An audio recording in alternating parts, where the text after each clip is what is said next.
One bad habit అనే tag line తో spirit మూవీపై హల్చల్ క్రియేట్ చేసి ఒక పెద్ద ఇంట్రెస్టింగ్ పాయింట్ తో స్పిరిట్ సౌండ్ స్టోరీ అని రిలీజ్ చేశారు.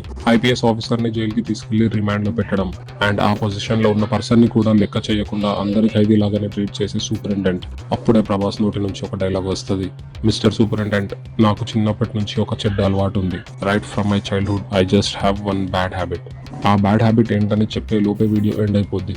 సో ఇక్కడ సందీప్ వంగ మనకి ఇచ్చిన హింట్ ఏంటంటే సినిమా స్టోరీ మొత్తం ఆ వన్ బ్యాడ్ హ్యాబిట్ చుట్టూనే తిరుగుతుందని. ఇప్పుడు ఆ బ్యాడ్ హ్యాబిట్ ఏంటని అందరికి ఒక క్రేజీ హుక్ లైన్ ఇచ్చి వదిలేశాడు. అందరూ ఆ బ్యాడ్ హ్యాబిట్ ఇదేనేమో అని వాళ్ళ పర్స్పెక్టివ్ లో స్టోరీని ఇమాజిన్ చేసుకోవడం మొదలెట్టేశారు. సినిమాలో నుంచి ఒక్క పోస్టర్ కూడా రిలీజ్ కాకముందే సినిమాపై హైప్ క్రియేట్ చేయగలిగే స్టామినా ఉన్న డైరెక్టర్ వంగ.